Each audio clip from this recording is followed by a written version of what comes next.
कपिल श्रीवास्तव जी, सदन की कार्यवाही को रिकॉर्ड करना, असंसदीय भाषा का इस्तेमाल करना, लगातार एक ऐसे मुद्दे को पकड़ के हंगामा करना जिसमें आप उत्तर प्रदेश से चलते हैं और ये कहते हैं कि हम जनता की आवाज को उठाएंगे, वहां भूल जाते हैं जाकर।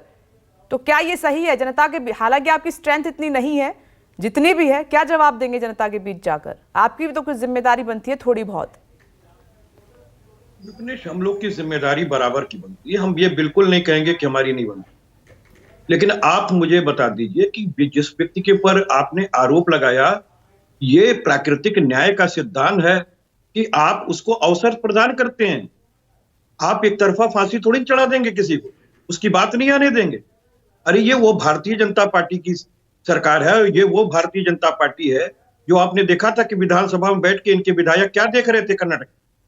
तो वो तमाम चीजें हैं, उसको कहना सुनना उचित नहीं है। रिकॉर्डिंग अगर किसी गलत पर्पज से की जा रही हो तो भी समझ में आता है। मैं तो एक बात ये कह रहा हूं, जिसको 140 करोड़ की जनता देख रही है, कम से कम आपको अवसर तो अपने एक सांसद को देना चाहिए था।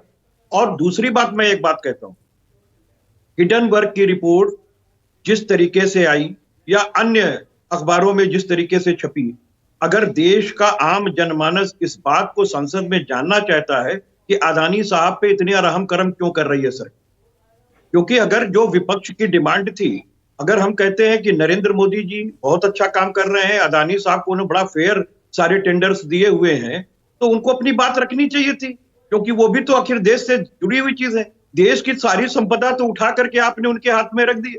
किसको नहीं पता कि जब आप ऑस्ट्रेलिया का खदान लेने गए थे साथ में बैठा के, अदानी साहब आपके सारे इवेंट्स मैनेजमेंट करते हैं विदेशों में, सारे आपकी जनसभाएं लगवाते हैं, सारे स्टेडियम बुक करते हैं, कौन नहीं जानता। और आपके रहने सहने का भी इंतजाम करते हैं, आप उनके प्लेन का इंतजाम करते हैं। अगर वो सदन में ही इसका प्रूफ मांग रही थी कि डॉक्यूमेंट लाइए, उसके बाद आप एलिगेशन लगाइए। बहुत अच्छी बात है, ये वही सरकार है ना जो बोफोर्स पर तो दूसरी बातें कहती है। उस समय जेपीसी का गठन कैसे हो गया था भाई? उस समय वो 140 करोड़ के प्रतिनिधित्व करने वाले प्रधानमंत्री नहीं थे क्या राजीव गांधी जी, जिन्होंने इस आधुनिक भारत की स्थापना की? आप उनको कैसे भूल जाएंगे? देखिए, जो चीजें सही हैं, पुरुषार्थ किसी का घोल के नहीं पी सकते, ये अटल बिहारी वाजपेयी जी ने कहा है। और हम लोग इसीलिए इस बात को कह रहे हैं कि भाई, अगर हम कहते हैं साच को आंच क्या, अगर आप एक ज्वाइंट पार्लियामेंट्री कमेटी बना लेते, अगर वाकई आप पाक साफ होते, तो आपके पक्ष में ही तो रिपोर्ट आती। क्या आपके सांसद उसके अंदर नहीं होते? ये सीधी सी बात है। ये तानाशाह पूर्वक पूरे देश को चलाना चाहते हैं। ये लोकतंत्र के मंदिर को जो है अहंकार का प्रवचन देने का एक षड्यंत्र रचते हैं और उसका अड्डा बनाते हैं। तो ये सारी चीजें सोचना चाहिए। आखिर इतनी अहंकार कैसे किसी व्यक्ति में हो सकती है? एक प्रधानमंत्री के पद पे बैठ के ऐसे ठोकता हो। आप बताइए, गली कूचे के अंदर इस तरीके की बातें अच्छी नहीं और शोभनीय नहीं होती। हम लोग अपने बच्चों को मना करते हैं कि बेटा विद्या ददाति विनयम, विनय जब तक नहीं होगा तुम अच्छी बातें सोच नहीं पाओगे, तुम आगे कर नहीं पाओगे। प्रधानमंत्री जी इस तरीके से कहते हैं और एक वही संप्रभु हो गए, वही सब कुछ हो है। Modi is Bhajpa and Modi is India, ये नथिंग है, ये परिकल्पना नहीं होनी चाहिए। लेकिन पहले लक्ष्मण जी का रुख कर लेती हूं, फिर मैं आपके पास आती हूं धनंजय गिरी जी। नमस्कार, मैं हूं मानक गुप्ता।